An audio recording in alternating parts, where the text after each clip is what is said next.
If you're running a business, people have probably told you to use AI or get left behind. And I get that urgency. Still, AI doesn't fix a messy business. It exposes one because AI can only work with the information it can see. So if you ask AI something about your business, about stock or sales or customers or about your team, that information needs to be connected to the AI to be useful. That's the idea behind NetSuite by Oracle, the sponsor of this episode. NetSuite is the AI-powered business management suite that securely connects your financials, your inventory, your commerce, your HR, and your CRM into a single source of truth. And with NetSuite Next, AI is built into that connected system. It can surface useful insights, help with routine work, and let you ask questions about your business in plain English. For the first time ever, you can try NetSuite Next for free if your business is generating 7 figures or more. Just go to netsuite.ai/Bartlett. That's netsuite.ai/Bartlett. I've had many leading experts on this show, including Matthew Walker, and they've all said the same thing about sleep. They've said it's the biggest positive investment you can make in your own performance. You can have the best strategy in the world, but if you're consistently tired, poor decision-making will follow and eventually cause other things to fail in your life. So if you're looking to optimize your recovery, you should start looking at what you're sleeping on. Our sponsor, Helix, makes high-quality mattresses tailored to your body. It doesn't matter if you run hot, sleep on your side, or need something firm. Helix has a mattress for you. And I asked them recently to send one to a member of my team, and Juan received it. And we travel a lot, so when he's home, quality sleep really matters. And he told me he's getting the best sleep of his life. And the data backs it up, with 82% of people in a Helix study saying they saw an increase in their deep sleep. And with a 120-night trial, you've got 4 months to prove it to yourself. You can get 27% off at helixsleep.com/diary. That's helixsleep.com/diary. You'd wake up just with those first thoughts of the day were just, oh God. I did have a fear that I was going to... Gabby Logan! One of the most recognisable broadcasters. She's become synonymous with the Olympics, football and rugby. It was a very male-dominated environment, and there certainly were people who exhibited kind of machismo. And there were times where I felt like I was trying to conform, but it didn't make me feel very good. I wasn't happy. My dad was assistant manager of Bradford City when the fire there took 56 lives, and we were all there at the game that day. Bodies are being dragged away from that stand. It's a seminal day of my life, really, because there is a before and there's an after. And that day is that day that really defined so many things for me. Can you still remember when you get a phone call from your mother about your brother? It's a day that I have relived so many times in my mind. I can't express how shocking that is because he was fine, you know. In my mind, immediately created a narrative that he had been run over or he had been in a car accident. And then very quickly my mum started to tell me actually what had happened.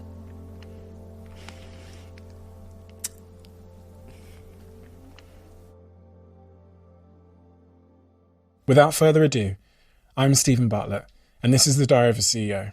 I hope nobody's listening, but if you are, then please keep this to yourself.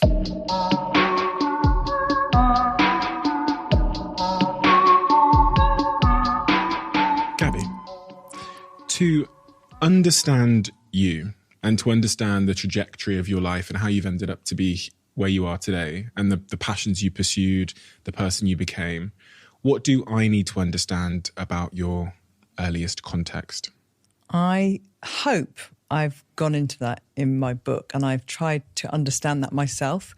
And one of the biggest compliments somebody has paid me who's read the book is somebody I work with really closely. And she just said to me, I get so much about you from some of the stories you've told as a child even. And we can all point to big incidents that happen in life, but actually sometimes it's just the small things that create in your mind an urgency, or they create a desire or a passion that, you know, still burns inside you and you wonder where it came from. So I think you probably would need to understand a bit about the parenting that I received and the context of our family life and where we moved around and how our lives were predicated by my dad's job and what he did and the background that he had as well. He was a professional football player? He was a professional football player. So that means potentially moving house, moving city at the drop of a hat.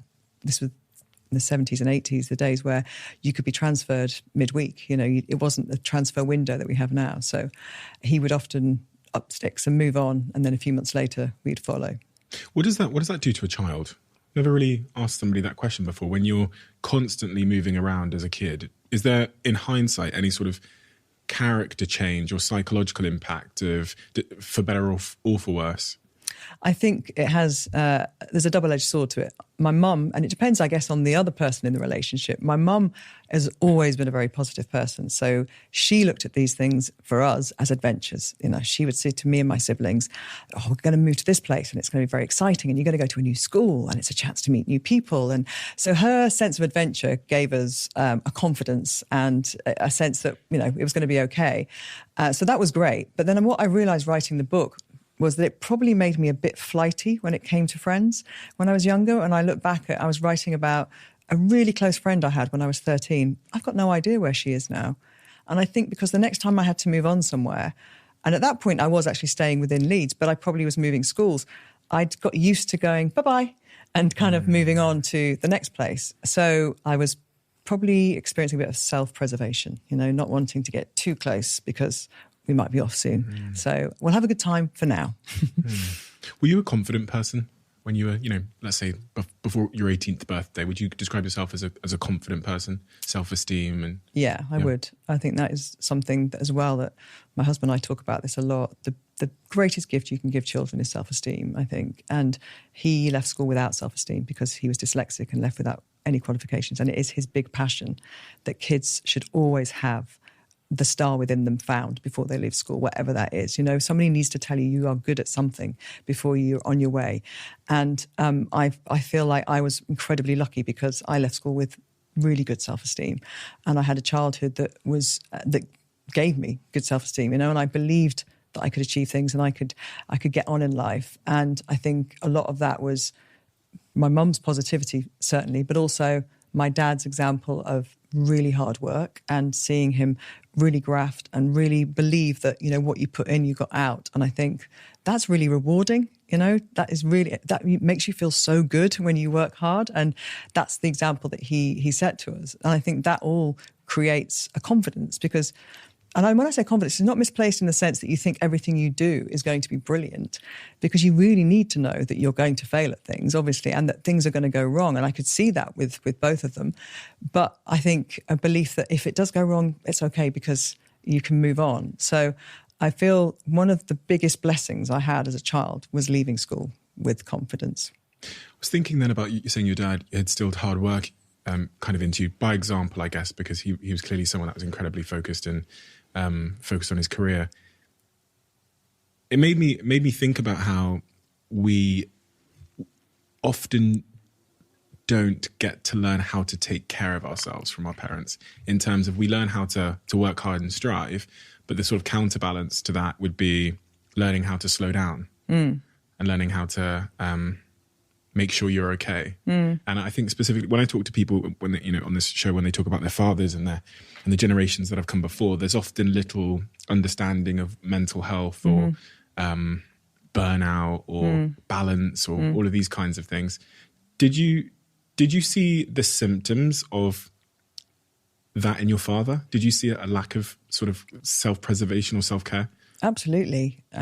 He came from a generation of men. He came from first of all, let's go back. He came from a really tough working class estate in Cardiff. He was 15 years old when he was plucked out of that and given an opportunity to go to Leeds United and be a footballer. 15 years old. He'd left his home and he was living in digs with a family who kind of put footballers up.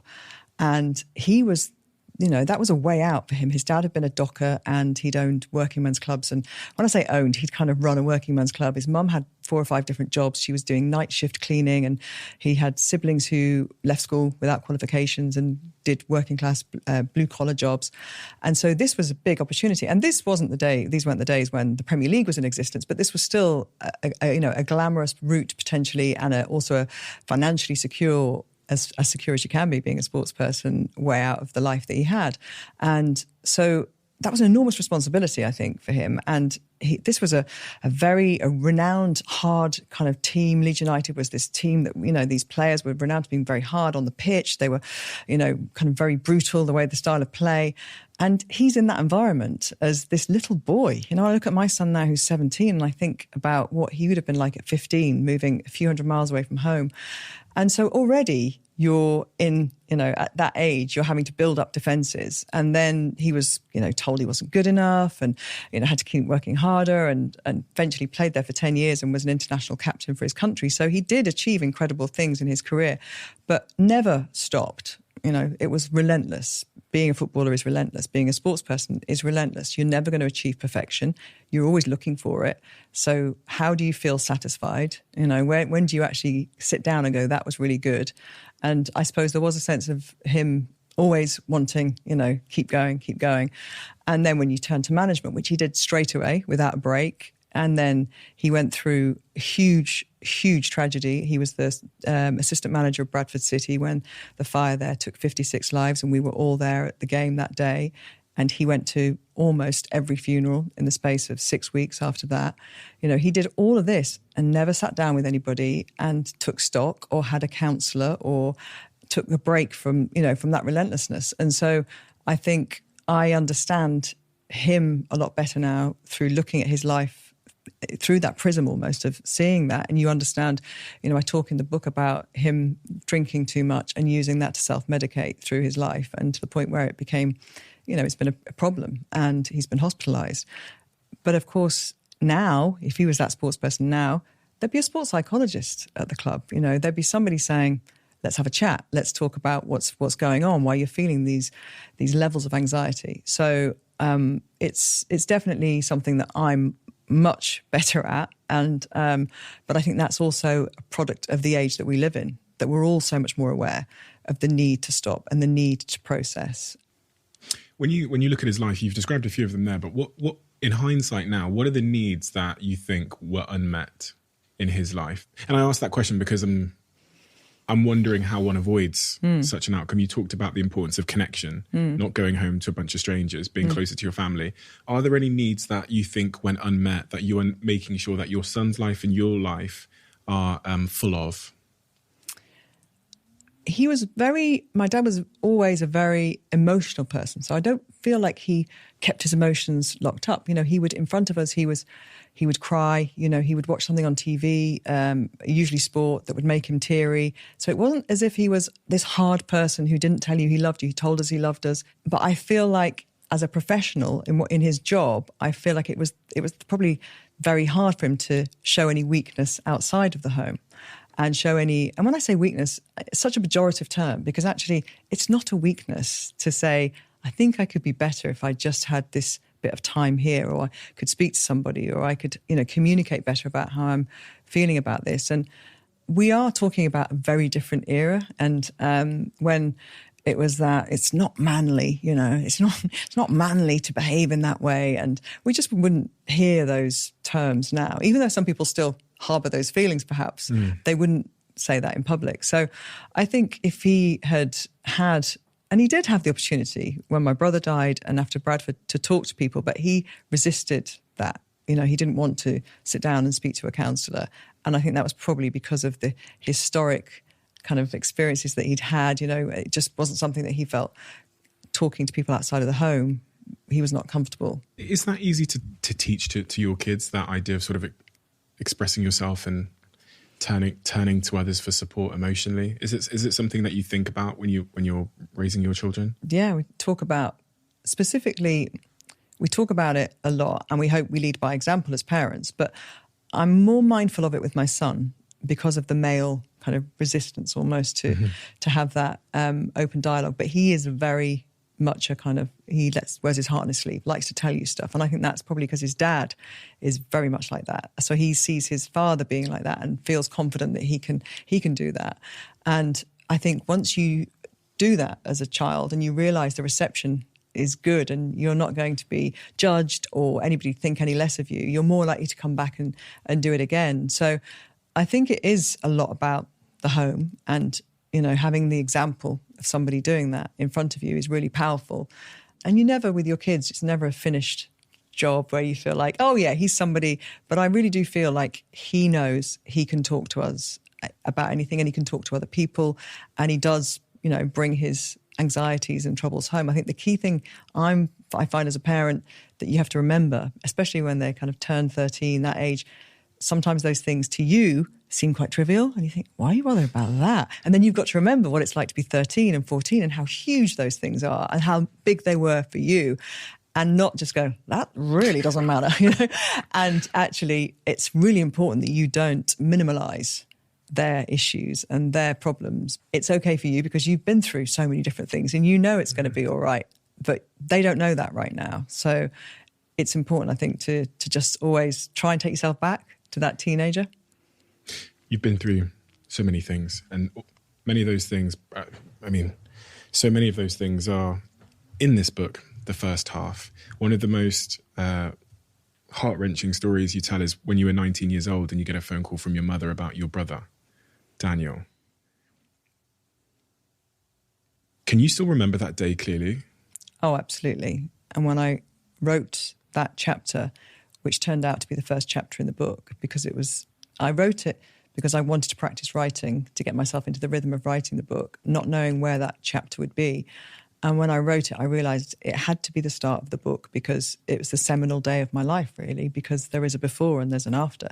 And that day is that day that really defined so many things for me. And when I sat down to write, I took myself kind of right back into that day. I could almost smell the air, you know, because it was a bank holiday Monday. I was living in a small flat in Earlsfield in London, and everybody's windows were open because it was a lovely day and people were barbecuing in their little gardens, and I could smell the coals and I could feel the air coming through the windows almost. And I was just taken right back into that moment. The light, everything that came through the window. When I sat on the bed, I can see the duvet cover. I really was. It was very visceral when I was there writing, probably because it's a day that I have relived so many times in my mind. Your mum calls you and says, from what I read in the book, she's very to the point about what's happened. She says Daniel is dead. She called me and the phone rang and I sat on the bed and said hello in the kind of, normal cheery way. And she said, Daniel's dead. And that was, I can't express how shocking that is because he was fine, So there was nothing wrong with Daniel. He wasn't ill. He'd never been ill. He'd never had anything wrong with him. So it was so just mind-blowing to hear. In my mind, immediately created a narrative that he had been run over or he had been in a car accident. I decided quickly that he was in a car because he was 16 nearly. He was 15 going on 16. Maybe one of the older boys that he knew had just passed his test. Maybe he'd been taken, and I had him driving down this road that I knew in Leeds, and this is where it happened. And then very quickly my mum started to tell me actually what had happened. That was not what had happened at all. He collapsed in the garden. He was playing football with my dad and my little brother. And my little brother was 6, Jordan, and he'd just gone over to get a football and he collapsed and died. And that was it. That was as much as my mum knew at that point, because by this point she'd been to hospital and she had already kind of got home, which sounds really bizarre saying that in 2022, because now we would have been on the phone the minute he collapsed. She would have rung me and said, but they didn't have mobile phones. Or if they had a mobile phone, it was very, basic. I don't even know if they had a car phone. And so the immediate thing was to get him to hospital and to get an ambulance. And so to not include everybody in that process. So I was in London, she was in Leeds, and then they were at the hospital and then they came home. And it was hours later that I found out, which again seems strange, that I didn't know that this was all happening. I wasn't being given a blow-by-blow account of what was happening. So all I had was, at that point, her information, which was very scant, that something had happened to his heart. His heart had just stopped. And the doctor who was at A&E, or the emergency section of the hospital when they arrived, happened to be the doctor who'd given birth to me, who'd helped my mum deliver me. And he was the old Leeds United doctor. And so he'd known the family for a very long time. It was a complete coincidence. He was doing a shift on a bank holiday and he just walked out of theatre an hour after my brother had gone in and, shook his head. And it's that kind of nightmare nightmare scenario for any family, any parent, that, you know, they just didn't, they believed he was going into hospital because he got heat stroke or something. And they, you know, in their heads, they created it was a hot day. He must have been dehydrated. They did not expect that as the outcome. And my mum had phoned her mum, who lived in Leeds. And so a couple of the family members were at the hospital, which was also strange, you know, that they would be there. And so it was a completely, just, it sounded fanciful to me. I couldn't get my head around the idea that this very fit young man would just collapse. And I immediately wanted to know kind of more, but there was nothing, you know, and that's a really frustrating, and there was no internet to go, okay, how can a young person die? You know, how does this happen? And we now know, of course, so much more about cardiac arrest in the young, and there's hypertrophic cardiomyopathy is what he was diagnosed with. And that means basically the heart just stops without warning. And we've seen very famous incidents in football. Christian Eriksen, the Danish footballer, at the last Euros collapsed on the pitch, and his life was saved because he was in the perfect place for that to happen. There was medical resource around, you know, people knew what they were doing, and Daniel was in the garden, you know, there was nothing there. So he was never going to survive that. But if he'd been somewhere where there was a defibrillator, or he was in a hospital when it happened, you know, he may well have survived. But at the time, obviously, we just couldn't get our heads around it. I read in the book that the neighbour tried to resuscitate him. So we had a neighbour who he'd worked on oil rigs offshore, and he had paramedic qualifications. He wasn't actually a paramedic, but he'd done some qualifications. So my mum thought, oh, Morris next door, he'll know what to do. And my mum when she was telling me, like, later, and then years later when we discussed it, she said she was so relaxed about it because he wasn't dead, he just collapsed, and, you know, nobody could think of him as being an unfit person. So she wasn't relaxed in the sense she wasn't urgent, but she just thought Morris will sort this out. You know, Morris came round and he couldn't get him back, he couldn't get his heart going, but they still didn't use the word, I don't think they said his heart stopped, because nobody wants to say that to a parent. So Morris obviously put him in the ambulance, I think, knowing that his heart stopped. But my parents didn't know his heart stopped. They thought he was collapsed, or he was in some kind of, like, you know, heat-induced coma, or something had happened to him that meant he just wasn't responsive. I think that was the thing. They thought he wasn't responsive, as opposed to he was actually dead. And then my dad said that my dad went with him in the ambulance, and my dad said at one point the ambulance went round a bend really quickly and his arm flew out and landed in my dad's lap. And my dad said that when his arm landed, that's when he knew he was dead, because he said he just felt that there was no life, there was nothing that showed any response. And so his hope was crushed. You look at your life as before and after that moment. What was life like after that moment? The immediate aftermath, like the weeks after something like that, is a strange mix of activity and energy, you know, because you're organising funerals, people are kind of coming, hundreds of people descending on the house constantly, people coming, and actually there was a kind of an energy in the house that it just kept you just kept going and doing things. My mum didn't. She very much stopped, and she went into almost a kind of, after the funeral, she was almost catatonic and just kind of almost sat and did nothing for about a month. But I think I was the eldest child. My sister at the time was modelling in Japan. She'd flown home for the funeral, but then went off quite quickly afterwards. My dad decided to go on tour with Wales, who he was managing. So I decided my life in London was over and I was going to stay home and try and help. And my mum had a fledgling property business, so I was kind of running around doing errands for her and trying to kind of like keep this energy going that we'd experienced during the week leading up to the funeral. And then suddenly it all starts to quieten down and people stop coming round, people stop bringing food round, people stop ringing to see if you're okay. And then this kind of quietness descends on the house and the home and everybody in it. And that's when you really start facing grief, because grief, I didn't have room to come in, you know, in those first few weeks. There was no space for it. It was all about energy and activity and trying to do your best for everybody. And then the reality, you know, just on a daily basis of kind of, I mean, every day, even when the energy was there, you'd wake up just with those first thoughts of the day were just, oh God, you know, it really is it's happened, it's real, it's not a dream, and getting yourself mobilized.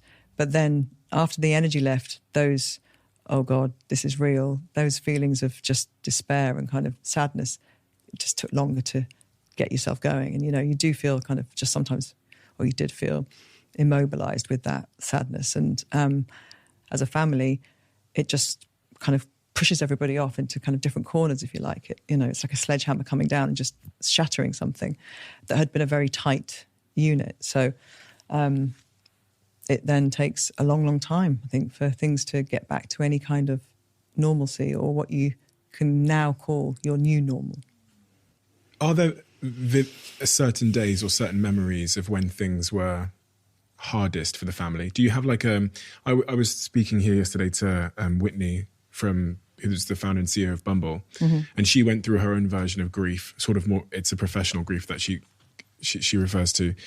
And she says there was a day when I remember it being the hardest day in that period, and that represented the bottom. And from there on, it was the kind of sort of the climb out of that moment.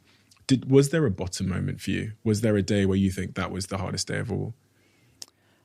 I don't remember there being one day in particular, because even years afterwards, a few years afterwards, I could find myself sobbing, over something that I'd seen or I'd read. Or when I started working in telly, I remember I used to be obsessed when I started working in football with the dates of players' births, because they would be his age. And I knew that he might be playing in that match, or he could have, and so there would be something that would just kind of throw me, or I wasn't necessarily looking for it, but then it would just occur to me that they were the same age. And you do that thing where you wonder, well, first of all, would he be playing in this match? What kind of player would he have been? I wonder if he'd have had a girlfriend by now. I wonder if he'd have met somebody he wanted to marry. Oh, now I wonder if he'd have children, and you do that through the life of the person that, is no longer with you, because you want to keep their, kind of their memory alive. But also, I think you wonder then if everything would have been different in the family, because ultimately my parents divorced and my dad was using alcohol to medicate himself. And, it's a lot to put on Daniel's shoulders. But you think, if he hadn't died, would we all still be together? Would this, would the family unit have survived? And so there are those days, where just years later you can be flawed. So I don't think there was one day, but what happens is you start to notice, a few weeks have gone by now and life's been quite good and I've been able to find joy in things. And I've done something and not thought, but would it have been better if Daniel had been here? And you go through all those anniversaries, so the first year of the first Christmas, the first birthdays, all of those things, that's the, getting through those anniversaries is always tough for anybody who loses anybody of significance in their lives. But with him, it was things like the 16th birthday, the 18th birthday, the 20th, there's all these big kind of landmark occasions. And then you have your own children and you start to look at his life differently, because when my son got to 15 and was nearly 16, my kid's birthday is only a few days away from his birthday. I realised when my son turned 16, I realised that I'd been worried about him not being 16 because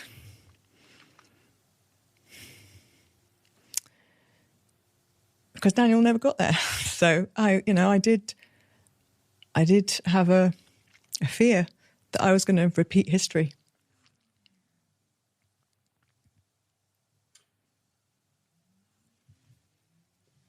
We're never taught how to grieve. Nobody ever teaches us that, and it's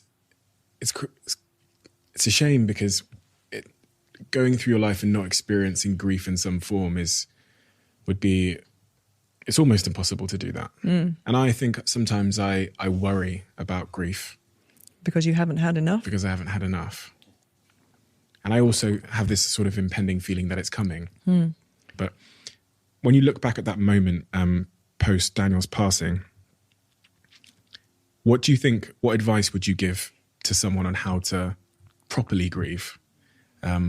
In hindsight, with your wisdom now about that situation and how it transpired and how it stayed with you, is there anything you can say about how one grieves properly? It's such a personal thing, grief, isn't it? Because it depends on your own relationship with death. What you feel about mortality. How you feel about that person obviously is hugely significant.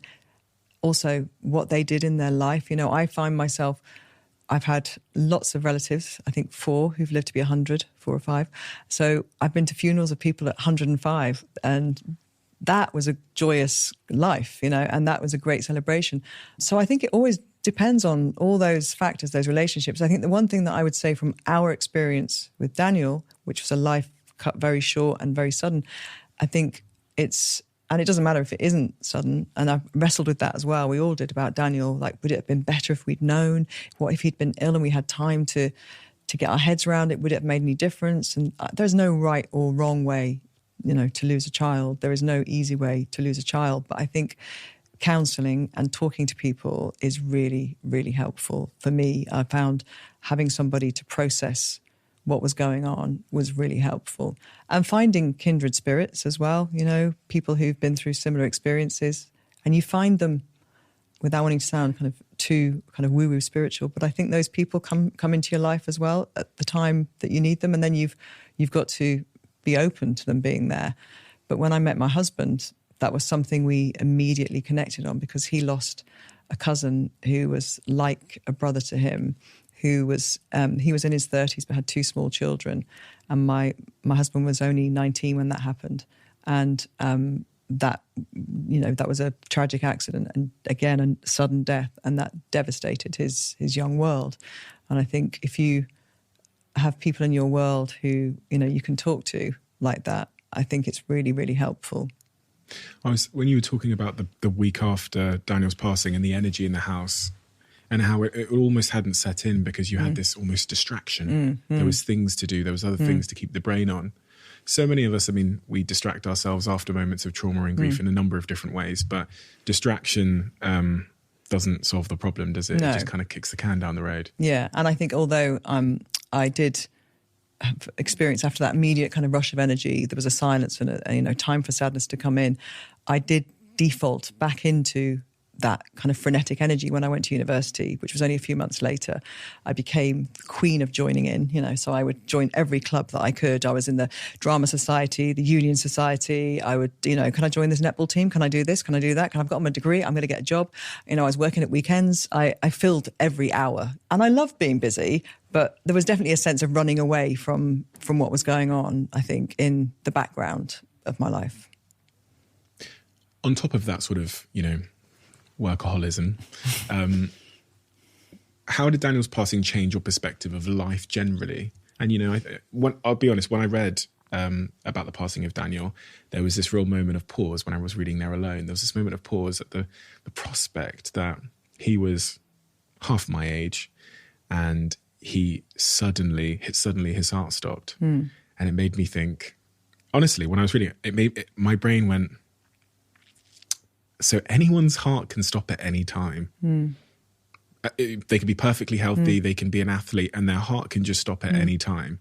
And you sit there like feeling my own heart, and I'm wearing this band that I wear, I've been wearing for the last couple of weeks. Checking your heartbeat. Tells me everything about my heart. And this morning it's funny because it said my heart variability score is like way down. It typically means you've been doing something stressful or exerting yourself too much. And I as I saw that, it was like there was like a 5-minute difference between this heart warning that's flashing on my band and reading that in the book. Yeah. How did the fragility of life and your experience of the fragility of life change your perspective on life itself? I think it's 2 things. One, and it took me a while to correct this, I, in my head, thought, although I was busy getting busy and doing things and doing my degree and everything else, there was part of me that thought, okay, now terrible things can happen at any time. So tomorrow another terrible thing could happen. And I was almost waiting for that next thing, because if he can die and he's that healthy looking, and he'd never complained about any chest pains. He was an athlete, like a proper athlete, you know. He could run and run and run. If he can die like that, well, terrible things can happen all the time. But I didn't express this, but it was there was a feeling inside me that was possible. So there was that part of the process, you know, was going on inside me. Even though I was busy, I was expecting a terrible thing. And I had this therapist a few years later who, she just looked at me one day and she went, because I was obviously manifesting this or talking about it again, and she said, your shit things happened. And now then and that was such a powerful thing to say, because although another shit thing can happen, of course, it stopped me. It kind of really stopped me in my tracks. And I thought, I've got to reframe this and stop thinking or stop believing that something else is coming down the tracks that I'm going to have to deal with. And I'm not a natural worrier. So to be in that kind of state, so it wasn't worry, it wasn't me sitting there thinking, oh, I'm not going to cross the road because a car's going to come. It wasn't about taking risks. It was just a self-defense mechanism, ready for it. I'm ready for it. Something's going to happen, and I'm ready. I can, and so it wasn't I wanted to stop my life so I didn't get hurt, or people I loved didn't get hurt, but I wanted to be ready next time because I wasn't ready the last time. What are the symptoms of that? Of kind of expecting a terrible thing to happen? Yeah. What are the symptoms of in relationships? So not hanging. At the time, I was single, and I was definitely not attracting the right people into my life, and I was not going out with people who were enhancing me as a person or my life, because why would I want to have any kind of long-term commitment with anybody who'd treat me well or be nice to me? Because I wasn't going to commit to something. So I may as well be with somebody who wasn't that nice to me, who didn't make me feel good about myself, because it was all very, transient. So I wasn't giving myself any kind of chance of that happening because of my kind of charging through, and actually, okay, if you're horrible to me, that's fine. I've dealt with this. I can, but that's not really good for your kind of deep self-esteem. We talk about earlier. You talked about how I had good self-esteem leaving school and feeling good about myself, but that wasn't very productive in terms of good self-esteem. So I suppose that's how it kind of manifested itself. And again, there's that commitment thing to people and things, and I suppose a feeling that I was losing empathy. And that's a really important thing to hang on to. And while I wouldn't have expressed it as losing empathy at the time, it was losing patience, that's so trivial. But it's not trivial to that person. And having an understanding of that is really important. And actually using what you've learned about loss and grief in a more positive way and not such a destructive way. Age 19, Metro FM. That's your sort of first step into broadcasting. Yeah. Very few people in this world will ever reach the heights that you've reached in broadcasting, but so many of them would want to. I've met many, many young people that want to get to where you are in your career. There's not a lot of seats at the table at the very top. So I'm trying to understand, in hindsight, how you got to that table.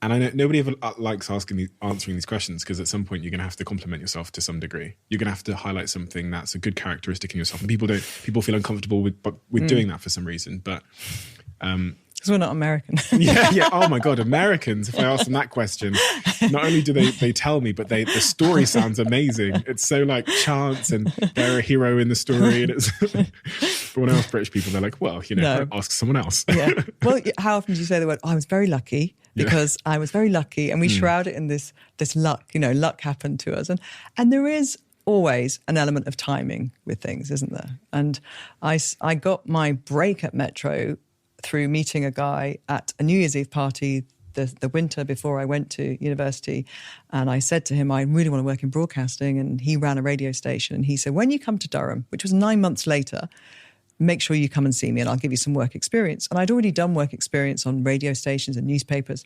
So I thought, so I waited about 10 minutes after arriving in Durham and I went to a phone box because we didn't have mobiles, and filled it with my 10p pieces and had to wait for the receptionist to put me through. And I remember standing in the rain in Durham kind of waiting for him, and he said, oh, hello, because he was quite surprised that, first of all, I was calling before Freshers Week had even started, but secondly, he was probably going, hang on a minute, where did I meet you? What? And he said, okay, come and see me, next week or the week after, and we'll have a chat about what it is you want to do. And that was it. That was my kind of the person I could just cling on to and get into somewhere that was a professional outfit. It wasn't student radio. This was a commercial radio station with real people living real lives, and with mortgages. So their work was important. And I got there, and he gave me a chance. He trained me up for about 4 or 5 months. And then by the Christmas of my first term, I got my first paid shift on the radio station, and that was the start. Eventually you got the breakfast show, right? When I graduated, When you graduated, so you must have been at Metro for what, 3 to 4 years by the time So I was 3 years, yeah. 3 years. Even at that early stage in your broadcasting career, what were you good? Because we all know what we're good at, often by like comparison of peers. This is like where comparisons can sometimes be quite helpful. Did you have an indication of what you were good at as a broadcaster versus your peers? What was your USP? I wasn't necessarily comparing myself to anybody else, but what I felt I was getting good at when I was doing the breakfast show was being responsive and being able to ad-lib situations and find the funny or find the quirk in. Because on a breakfast show, you know, you're riffing backwards and forwards with your co-host, you're responding to the day's news, you're talking about things that are going on in people's lives. And I realised that I could do that quite well without feeling self-conscious about what I was saying. You know, I was able to kind of match my co-host quite well on those things, who's had a lot more experience than me. The other stuff, there's a lot of stuff that you can learn to be good at. You know, you can learn to read the news well, which I initially started out doing the news. And you can learn to edit a story, because I was technically having to do, you know, those kinds of things. But I think that was something that was a little bit more ethereal and difficult to nebulous and difficult to kind of, you know, hone and train somebody to do. So I felt like that was something that I wanted to expand on, and that was something that I could certainly take forwards as a quality, you know. And it certainly is something that is good in live broadcasting, to be able to think on your feet and be, you know, able to turn a story into something else and talk to somebody on the spot who's just walked onto set, you know, and fill 5 minutes of time, all those things that live broadcasting needs, you know, those qualities that it needs. And then eventually Sky Call. And you end up going to work for Sky Sports at 25 years old. I was younger than that. Oh, really? Because that was a year after I joined Metro, which I would have been 22. So I was 23. Yes. So I was 23 when I joined Sky Sports. So my dream had been to work in London. I wanted to leave, you know, the Northeast and find a job in London. So when Sky Sports saw me doing touchline interviews at St James's Park, because by this point I got a Saturday job, because the boss at the station could see I loved sport, and he was like, why don't you do touchline interviews at St James's Park for us on a Saturday? Then Sky had seen me on the touchline and decided that they needed more women in front of camera and asked me if I'd be interested in going down for a screen test. So I had basically a month where my life just turned, because I had this sliding doors moment where I made the call straight away. I mean, as you've discovered with the call to Giles, I wasn't shy of picking up the phone and making the call. I made the call the next morning to the person I'd been told to phone. And then within a couple of days, I was on a flight to London to go and see the boss at Sky and do the screen test. And then within a few hours, I think, of getting home that night, I got a phone call asking me if I'd go and work there and negotiating a package to go and work there. So it was a really exciting kind of period of my life that I, you know, hadn't really planned. I didn't know how I was going to get to London. I was looking for adverts in kind of broadcast and various places, you know, trying to find something that could get me there. And I rang up an agency, a talent agency. I looked at people whose careers I liked and thought, oh, I wonder who they're managed by. I'll ring them. And they were very sweet and said, oh, well, do come back to us when you've got some experience. Because I had no experience. I had this little TV job in the Northeast. And I just didn't know how I was going to get there. But I knew I had to for things to progress. For anyone that's listening to this that has big dreams of, you know, going into certain industries, especially industries where there's seems to be quite, at the very top, it seems to be quite a small table. When you look back at your own journey and the decisions you made, the small things in hindsight, the moments of sort of serendipity, what advice would you give to someone who is trying to get somewhere high, where at the very top of that tree is quite a small table? What are the things that you did right, maybe accidentally or intentionally? I think what I did through university, and that could have been post-university, I worked so hard. I did shifts that were very unsociable. I was doing 3 o'clock, 4 o'clock in the morning get-ups to go and do new shifts. And I did late-night love shows. I did all the kind of things that, you know, are the unglamorous end of that job, because I was being offered the shifts and I took them. And I had to juggle that with my law degree. But I innately felt that it was almost like I was doing an apprenticeship in what I wanted to do at the same time. And as well as earning me, you know, some cash as a student is always handy. But I was getting this experience, and the hours and hours and hours of doing that meant that when I did get the opportunity at Sky, and I felt confident about picking the phone up, because I knew I'd had all these hours. I wasn't just somebody who'd done a few shows and, you know, even if I just had the 1 year working there at post-grad, I don't think I would have felt as confident. But I knew I'd put those hours in, and I felt I wasn't going to be... I mean, we've all got an element of imposter syndrome, but I didn't feel I was going to be out of place because I knew I'd had all that experience, those hours. So I think you've got to put the groundwork in, you know, and not expect things to happen too quickly, in the sense of, you know, don't overforce those things. That you'll feel the time's right. You know, you feel like, okay, I knew I was ready to move on around that time, but in that year of post working full time, it wasn't until towards the end that I really felt I was ready. I knew that all that stuff I was doing was really important in building the building blocks of your career. So I think it's really important to put those foundations down, and you'll always benefit from that. You know, it's never a waste of time taking an opportunity from somebody, saying yes to something. I said yes to things, I talk about them in the book, that I was nowhere near in that year that I was working in local radio. I didn't know how to do it, but I said yes to stuff because I knew it was going to give me experience. And then obviously when you find yourself somewhere like Sky, which is, I was very much at the bottom of the ladder, and I was learning again, I was starting to a whole new set of experiences. Then you have to have that, hopefully, I had a little bit of kind of humility in the sense, okay, I need to learn. I don't know what I'm doing here. and then you'll find people who will be your teacher in that environment. So I think it's really important I always say to my kids about, you know, it's the expression your mum would have said to you, kind of like, you know, don't run before you can walk, right? And it sounds really boring because everybody wants to run. Everybody wants to get there quicker. And you can get there quickly, but you've just got to put some hours in first. And I think you'll stay there longer. Your next period of life was at Sky, which was, as you write about it in the book, a very sort of male-dominated, egotistical environment. How did that shape you? How did that impact you? Walking into Sky back in those days, I mean, everybody in football was a man, right? You say in the book, I think you say 90% of the people behind the camera were men. It was a very male-dominated environment, and it was obviously very early in the infancy of Sky. Sky was only a few years old at that point. The Premier League was only a few years old. So a lot of Sky's early recruits, if you like, were from Fleet Street, the hard-nosed journalists who kind of done, you know, pounded the shifts and gone kind of, you know, to all the matches over the years, and again, a very male-dominated environment. But it was tough. And I've talked a lot recently to people about the 90s, not to do with my book, but just about how it was... There was this thing happening in the 90s that you kind of went along with a bit, and I don't really feel comfortable with it. I'm not a ladette, you know. I'm not. There was this ladette culture, and there was a drinking culture, and it was all about the music of the time and everything else. And I think football was in this centre of all of this as well, because of the newness of Sky and the newness of the Premier League.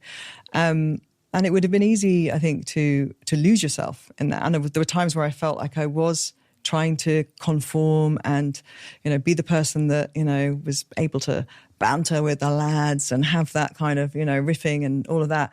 But it didn't make me feel very good. You know, I didn't really like that person. So I wasn't completely at ease with myself, I would say, there. You write in the book that you didn't like yourself very much during that period. I didn't like myself very much, but I always seemed to forget that the next time I was drinking. The anger, disappointment and self-doubt that such destructive behaviour brings was coming home to roost. Yeah, I think I wasn't very healthy. I'd gone from being somebody who had run half marathons when I was in Newcastle, ate a really brilliant diet, to suddenly I was doing late shifts, eating badly, drinking more alcohol than I'd ever drunk when I was at university. You know, I wasn't a massive drinker. And suddenly it was a bar culture, you know, it was kind of after a shift, go for a drink. Shifts would finish at 10. You shouldn't start drinking at 10. You know, It's not a good time of day to start drinking. Weekends, I knew nobody when I first arrived in London. So it was, you know, what's everybody doing? How do I get a social life? You know, where do I go? What might, you know, so you'd be invited somewhere that would involve being in a bar or being involved in a club. And so I was slipping into kind of bad habits. And I think there's part of me feeling like, oh, this is what it is to be an adult, you know? Is this how I behave now? And there was a good 18 months really where I was putting on weight, didn't feel good about myself at all. And then it becomes a self-fulfilling prophecy almost, and you kind of go, oh, well, I'll put on weight now. I may as well just carry on eating the Magnums. I may as well carry on eating drinking the Chardonnay. And I wasn't happy, I didn't enjoy that. But it kind of became a habit, I guess, Talk about the 90s and it's quite hard for someone like myself to imagine the culture in an office and in a working environment at that time. When I was reading some of the quotes from the book about how you would walk through the office and someone would shout at you about which football player you've been sleeping with, or someone comes up to you in the office and makes a comment about your ass and tells you that it's going to drop by the time you're 30. Those things seem quite unthinkable in the modern working world. Especially somebody of your age. And when I told my daughter, who's 17, she just, it defies belief for her. And yet when I speak to people my age, they reminisce almost about, I spoke to an actress the other day who's the same age as me, and she was talking about things that people would say in auditions even. And I think it's really positive that you think that is so unthinkable, because that means things have changed. And I think it's amazing, actually, kind of, that for me, it doesn't seem that long ago, but actually, it's a few decades ago, and society has changed. Our expectation of each other has changed. Our expectation of how we're to be treated in the workplace has changed. And that comes through representation as well, because those offices were very male-dominated, and I think there were probably a lot of men in there that weren't comfortable with that, but they didn't feel they could speak up because of that culture that was there. And that's not healthy for any business or any environment. I always quote, I made a documentary on women in football, and I remember Karen Brady saying to me that, who's the CEO of West Ham, and her saying to me, I never invest my own money in a company that doesn't have a woman on the board. This is about 14 years ago, 13 years ago, I made this documentary. And she said, not because I think that's going to, that I'm trying to make a point, but I know that board is going to be more representative in terms of how it views its business, how it views its future and its budgets and everything else that is plans for the business. So I always remember that, because when I look at that office, I think, well, how could that environment ever really have different voices and different opinions? And because the big loud kind of more misogynistic ones were dominating everybody else, and people didn't feel they could speak up, and didn't feel they could talk, and it didn't look like society. It didn't look like a football terrace, or it didn't look like or how we perceive a football terrace to look now, which is people from different ethnicities and people from different backgrounds and different sexual orientation, and all those different things that that office didn't represent. And that office was, as I say, not unusual. That would have been across many industries how things looked. So I think it's really important that we have now more representation, diversity in everything that we do because of that. But at the time, that was really normal. So, that wasn't, I didn't feel like I was in an unusual place. I didn't feel like, oh, I wish I worked somewhere else where it was a bit, people were a bit kinder. Your podcast is called Midpoint. Your book is called The First Half. There's a theme going on. Yeah. Why? Midpoint came about as a lockdown project. Something I've been intending to do for ages and had the time. And it felt like I was in the middle of my life. And it happened while I was in a pandemic. And it felt very much like a time of introspection and, asking yourself questions about what next? What does it mean to go through this period where a lot of people start to experience, the midlife crisis, a lot of people refer to, which, obviously in the sitcom, that's where the bloke gets, some leather jeans and a Harley Davidson and runs off into the sunset with somebody 25 years younger than him, or Shirley Valentine flies off to Greece and finds a lover, so you get these kind of very caricatured ideas of what midlife is. But for most people, they stay with their families and they work through something that happens to them. And what I discovered with women is menopause. I didn't really know anything about it going into lockdown, and then I learned a lot about it and learned I was having one, and that is a huge topic of conversation that rightly has grown and become something that people are more aware of. But also, for me, it was more about I started off wanting to talk to people who'd done something different in midlife. So my first guest was John Bishop, who at 39 was selling pharmaceutical drugs, and at 40 was a stand-up comedian, which was a massive career change. And I like the idea of doing something really different in the middle of your life and not feeling you have to keep going until the end with the thing that you've gone on, the path to do. And it's obviously fanciful to say that anybody can change their trajectory in midlife, because circumstances will dictate that you have to keep paying your mortgage, or you have to keep, food on the table. So it's not possible just to stop and start something else. But I do like the idea that you can make a change, because we're all going to work so much longer than our parents, had to, or our grandparents had to, just the way society's going. And you may as well do something that you really love and feel nourished by. So Midpoint came about really because of all those kind of things that I was thinking about. It was a self-serving project, it was like, I want to talk to people who are doing interesting things. And it's been really a joy to do, and to kind of, what this environment's like. It's a brilliant way to have a conversation, and you get to talk about things that you find interesting, and then the person you're talking to sparks interest in you as well. So I'm about 6 series in, so I'm nowhere near as prolific as you, Stephen. But obviously, it's a kind of side hustle. Yeah, well, this started as a side hustle in my bedroom, so it's crazy. It's crazy. Now we've got all these cameras, which is mad. Yeah. On that point of the midlife crisis thing, is there any truth in that?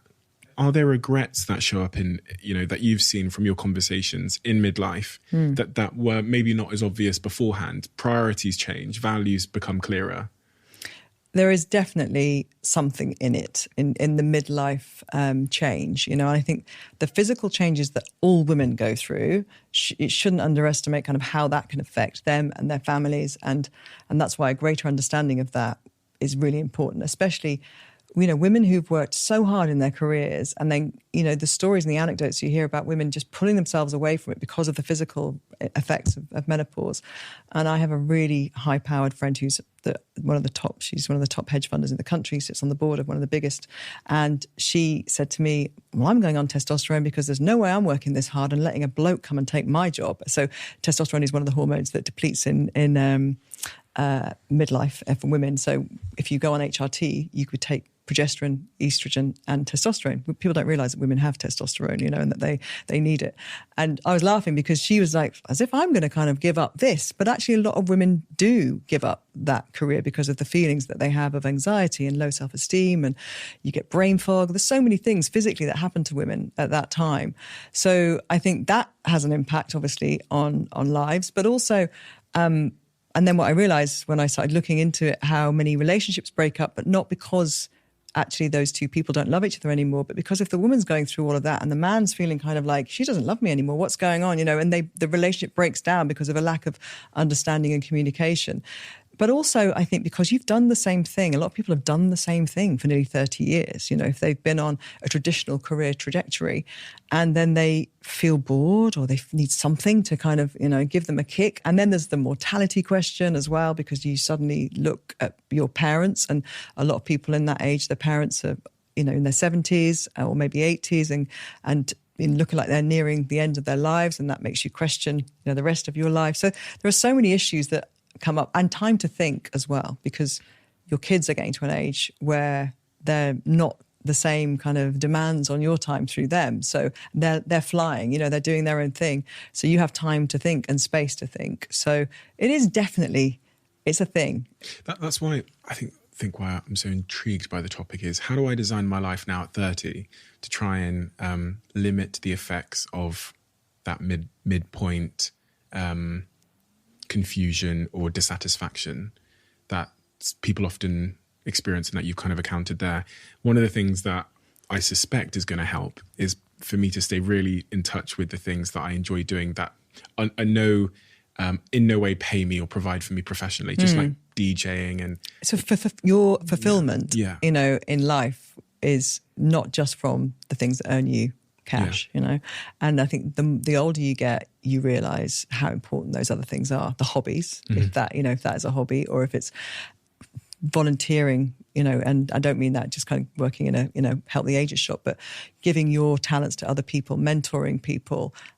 We do a lot, Kenny and I do a lot of stuff with various charities that we feel, very passionate about, or giving your time up to people. I think those things are really important, because as you become more financially secure, it is your time, isn't it, that's the most valuable, kind of thing that you have. And if you can give your time to other people like that, it's very, very rewarding. And And then you find, kind of passion projects as well, that things that you've felt in the past you haven't had time to commit to. And I want to, Kenny, my husband, is really into being outside. He's loves making things. I'm like building things and doing things. So he'll literally be on a Zoom doing his business call, and then he'll realize he's got half an hour, and he'll go out and he'll be on his tractor kind of raking something and building something. And, that for him is how he is just loving his kind of midlife balance, but he couldn't have done that 10 years ago when he was first really building his business. He wouldn't have, he just wouldn't have worked. So I think you get to a stage where you also give yourself that time to do those things and allow yourself, and you'll be, you'll have so many other interests, business interests and things that have along the way have, kind of given you great satisfaction. So I'm not worried about you having any kind of midlife crisis. You said you discovered you were going through menopause at the age of 47. Yeah, I realised I had perimenopausal symptoms because I didn't really know what it was. I just felt this sense of like, oh, nothing feels as exciting anymore. Nothing feels as joyous. I'm not getting the same satisfaction out of stuff. And that was so not me. And then I did one of my podcasts. I was with Mariella Frostrop, and she started talking about the menopause. She's a bit older than me. And I was like, oh my God, these things you talk of, I recognize them. And afterwards she recommended, I go speak to this doctor that she had seen. And sure enough, I was bang in the middle of, what was the physical manifestation, obviously, of the menopause is eventually you stop menstruating. But before then, you have all these other things going on, low self-esteem, anxiety, brain fog, and this is all to do with your hormones dropping off. All the jobs that these hormones did before, they no longer can do. And that includes also your immune system going down and this is in the middle of a pandemic. So at that point, my immune system's low.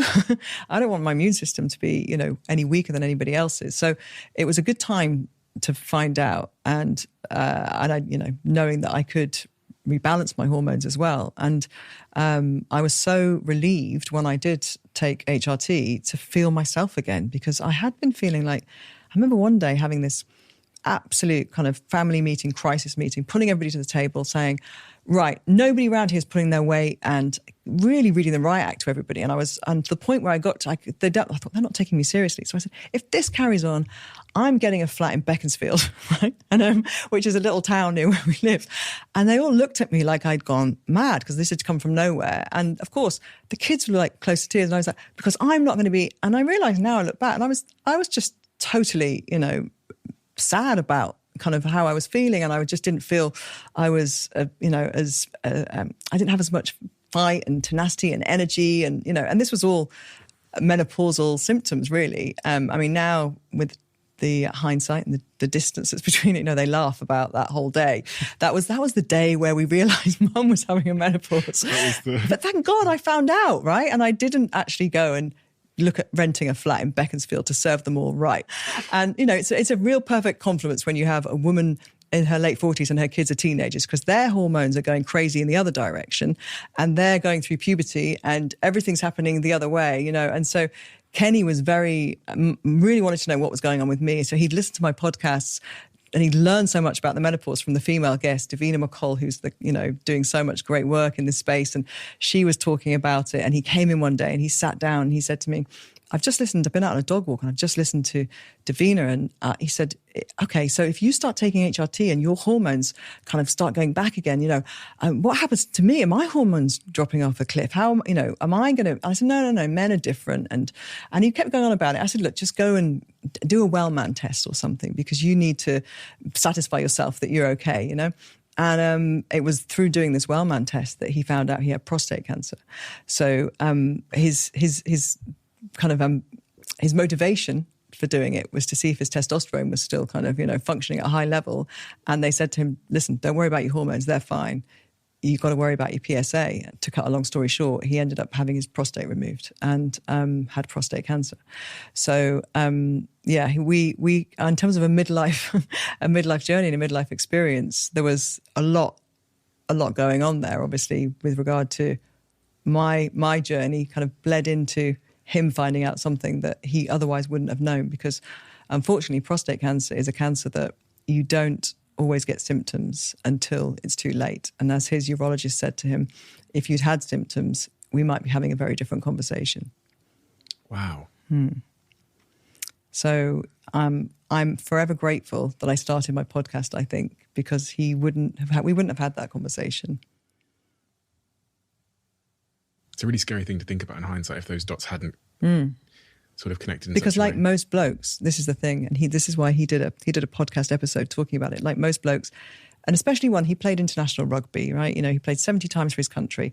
He was used to giving his body a battering and putting his body through it. And so he's living with some of the ramifications of that. You know, he has to really look after his back and his core. He's very lucky he didn't really break too many bones, but, you know, he knows he has to look after his body because he put it through a lot.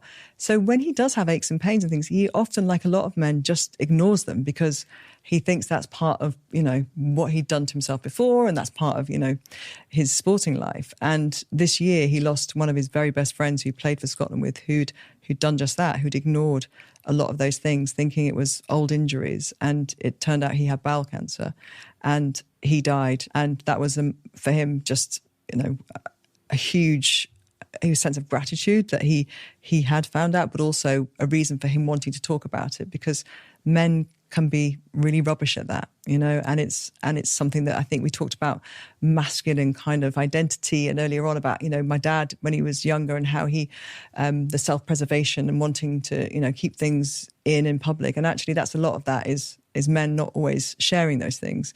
So, and not having those conversations candidly. And when he did that on the podcast, the response from men has been amazing to him, you know, and I think it's partly because he's perceived to be somebody who is a tough rugby player. So if he can talk about it, okay, I can go to the doctor and I can ask them a few questions. Am I right in thinking prostate cancer is the cancer that takes the life of most men? Yeah, 12,000 men a year. It's the biggest cancer killer of men. He does that well-man test.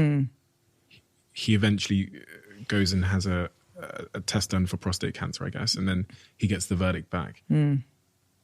You've been through grief before. You've been through loss before. In fact, when we talked about, you know, your earlier years, you kind of had that sense of impending doom. When he makes that phone call to you, when you have that conversation with him, what is that like? What's going on in your head?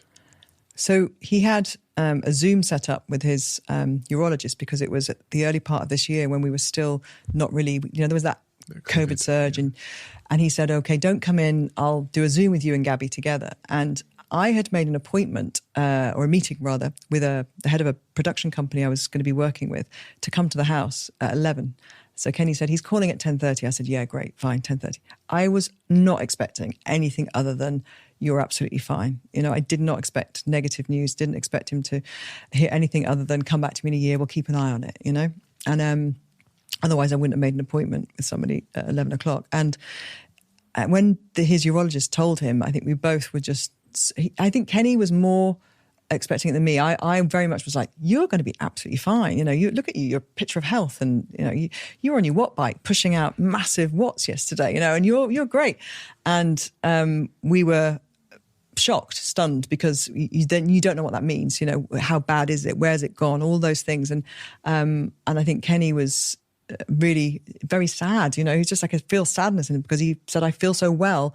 I feel sad that inside me this is happening and I don't know about it. And he, you know, it was very confusing. And also it's very tied in with your masculinity and, you know, kind of the prostate. And so he was really, really upset. And as you can imagine, and I just thought, right, no, we're going to sort this. This is going to be absolutely fine. And, you know, what do we do? You know, I kind of, what are the answers here?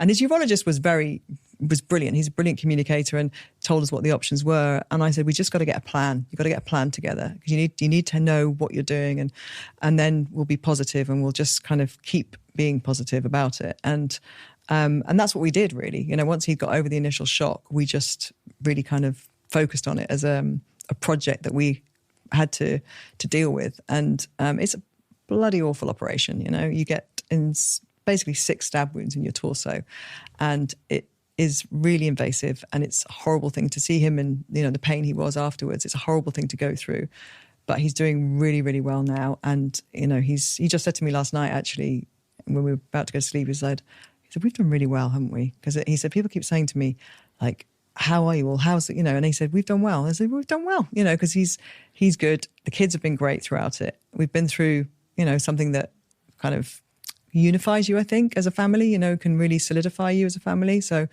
we're very lucky. He's your, like, you know, throughout this conversation, I've really got a sense that this person is your rock. totally. I was trying to think of a bigger superlative than rock, but yeah, he is. He's. I remember once years ago doing a podcast called Walking the Dog with Emily Dean, and at the end of it, she said to me, "You've got Kenny-itis." I said, "Sorry." She said, "You can't stop mentioning him," and he's just great. I'm very lucky.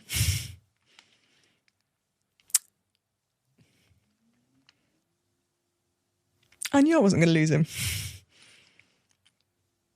But he's a great man, and I couldn't have ever wished for anybody to share my life with, who's better. I used to, when I was having my kind of negative phase with men, and I perhaps didn't think I deserved somebody like Kenny. And I'm glad that I decided I did, because, timing's everything, isn't it? And when I met him, if I'd been that person before, I wouldn't have called him, because he would have been too good for me, too nice for me. And yeah, he's been the most brilliant supporter. He's so positive. He's so encouraging, and he just really believes in me and gives me such enormous strength. And, but he's also a vulnerable and sensitive person. He's so, as a role model for our son, I feel like I've got this great person who's alongside me. What advice could you give me? Because, you've been in this relationship with Kenny. I'm going to say 22 years, 21, 23? Yeah, 99. So yeah, coming up for 24 years. 24 when years. we met January 99. Mm. If you were to give me a piece of advice on how my relationship could last for so long, what would that advice be? I think we don't always, but we often will have those conversations with each other, actually, about why we are still going strong and what it is because we've been through like normal marriages, we've been through rough patches and periods where you're kind of, never before we got married, but marriage and children and the commitments, they do test you and they do put you in positions where you feel uncomfortable, and this is not kind of what I expected things to be. And I think the one thing is communication. We always talk those things through. Kenny is very much like, you don't go to bed on a disagreement or an argument. You sit down and discuss them. And that's metaphorically, it doesn't have to be at bedtime, but you don't just let something fester. He always says that he nips it in the bud before it's a bud, so if he can see something's a problem, but also it's okay to have disagreements. We have robust disagreements about things. We're not aligned on every single thing, because that's not real either. And I think it's important to know how to disagree. My parents sometimes had really screaming rows when I was little, and that's really horrible to hear as a child, because you don't want that, and screaming rows are one thing, but actually being able to disagree is really important. Having your shared kind of passions and goals in life and things you want to do together is also, but also having your differences and having your, his things that he likes to do separate to me is really important, because you can't live in each other's pockets all the time. Mm. So I suppose those things I'm saying to you through hindsight, looking back, I think, I wouldn't have sat out at the beginning and said, okay, Kenny, these are the things that we have to, and I was talking to somebody a lot younger the other day about relationships and the kind of young people now and kind of how relationships, start is so different, and how relationships even come to be, and expectations of relationships. And the worry for me is that it's all about perfection, and it's never going to be perfect. There are always going to be things that go wrong. But I think if you're in tune and you're kind of aligned on the really important things, the values that you have, then you can overcome, bumps in the road. So, and also you've got to laugh. Having fun is really, really important. So, yeah, I've always resisted talking too much about Kenny, because I've always felt like I'm going to jinx it, if I say something. But I feel now, with nearly a quarter of a century gone, that we're okay. We're definitely not going to break up tomorrow. No, yeah. So at the beginning, I always used to think, I'm not going to talk about it because, it feels too good. I'm going to make it go wrong if I talk about it. So, do you schedule Kenny time? I say this because I've been sort of dealing with this recently, where I'm so busy with work and work is all scheduled that the only thing that's not scheduled is time with my partner. So that can sometimes fall by the wayside. So but then you don't want it to feel too formulaic, do you? Yeah, which is scheduling. Like, what tab has she got? Is she red?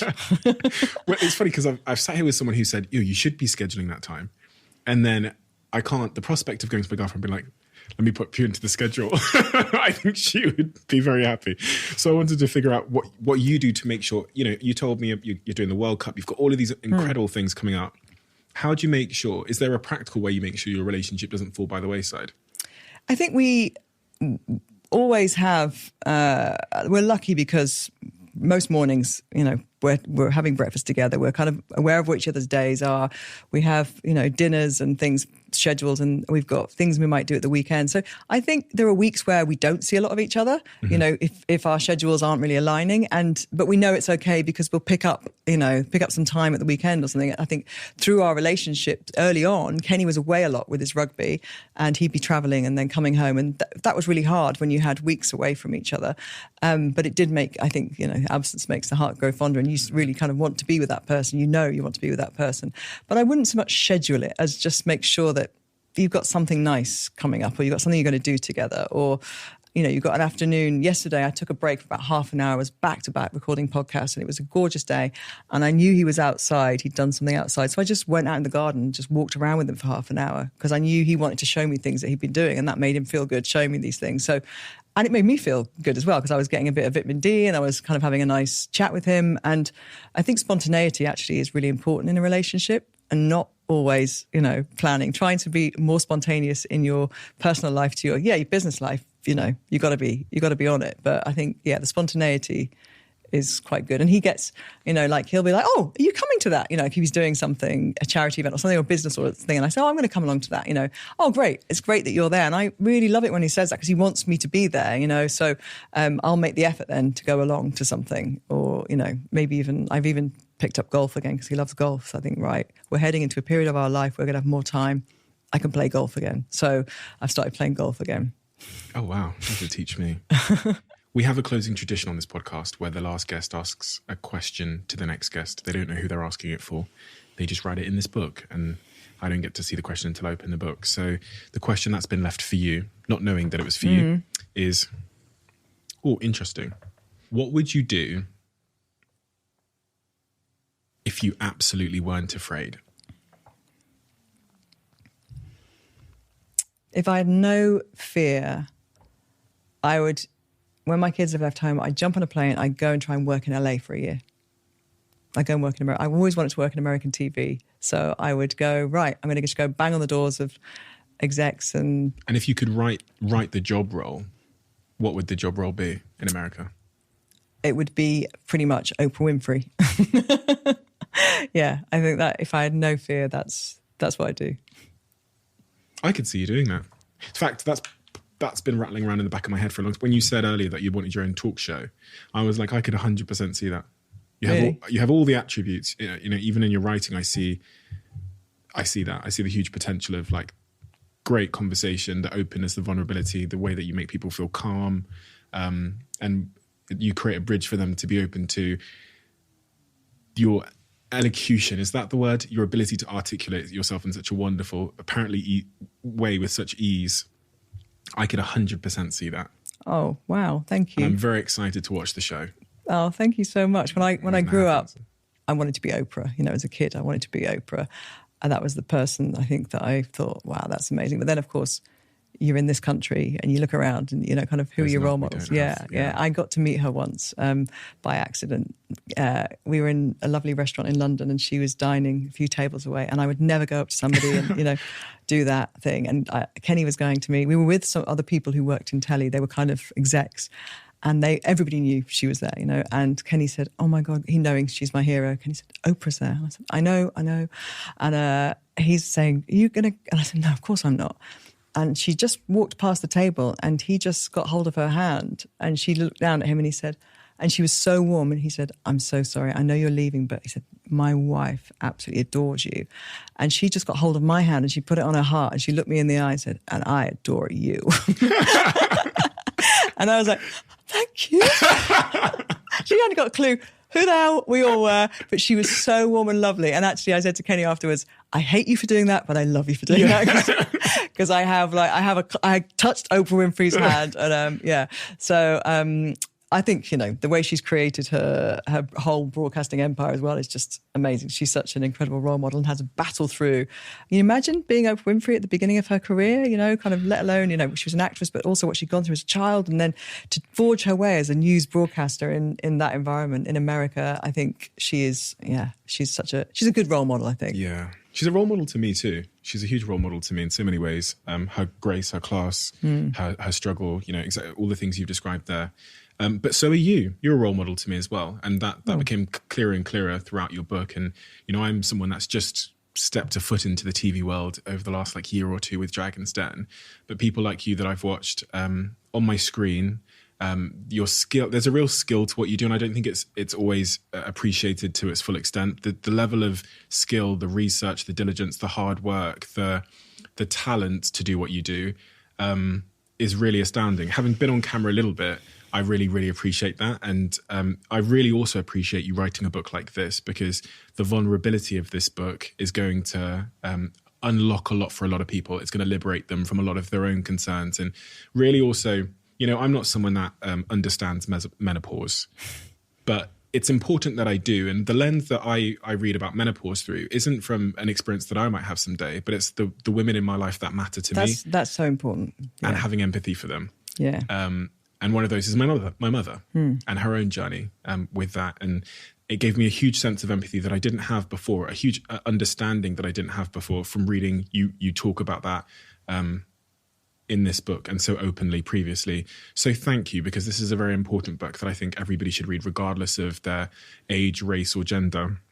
I think there's something really important there for everybody. And thank you for coming here today and being so open and honest with me. It's a huge honor to meet you. It feels like I freak out a little bit when I see people that I've looked up to for so long on the TV screen. I'm absolutely overwhelmed by everything you just said there. So thank you so much, because you are obviously just what you're doing at the age that you've done, is phenomenal. And to have that kind of wisdom to be able to read a book like mine, I feel like we're actually very different in lots of ways, but very similar in other ways. And so that really means so much. Thank you. I really, really appreciate that. And best of luck with all the incredible things that you're doing too.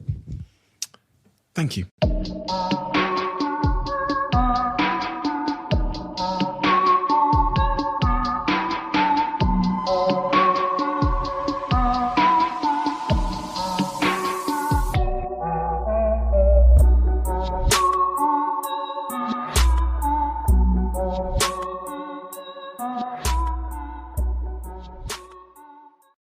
If you're running a business, people have probably told you to use AI or get left behind.